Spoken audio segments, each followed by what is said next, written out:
बिस्मिल्लाहिर्रहमानिर्रहीम। अस्सलाम वालेकुम। जैसा कि आपके इल्म में कि हर साल 30 नवंबर को पाकिस्तान पीपल्स पार्टी के योम तासीस के हवाले से मुल्क भर में तकारीब होती हैं और जलसे होते हैं। इसी तरह इस साल भी 30 नवंबर को ज़िली सतह पर पाकिस्तान पीपल्स पार्टी के योम तासीस के हवाले से तकारीब मुनक्किद होंगी।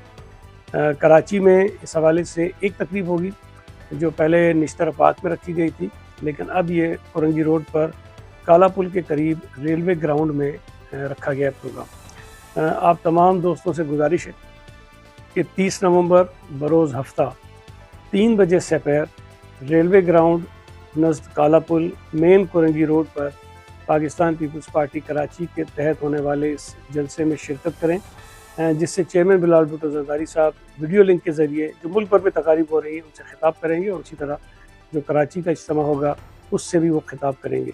योम तासीस पाकिस्तान पीपल्स पार्टी के लिए बहुत अहम है। योम तासीस हम पाकिस्तान पीपल्स पार्टी के क़याम के हवाले से मनाते हैं। 30 नवंबर 1967 को पाकिस्तान पीपल्स पार्टी लाहौर में शेख ज़ुल्फ़िकार अली भुट्टो ने बनाई थी और उसी हवाले से हर साल हम फाउंडेशन डे अपना सेलिब्रेट करते हैं और पाकिस्तान पीपल्स पार्टी की जो कुर्बानियाँ हैं, जो खिदमात हैं पाकिस्तान के लिए, जमहूरियत के लिए, पाकिस्तानी अवाम के लिए, उसको लोगों के सामने रखते हैं और आइंदा आने वाले बरस में पाकिस्तान पीपल्स पार्टी को आगे कैसे बढ़ाना है उसका हम तयन करते हैं।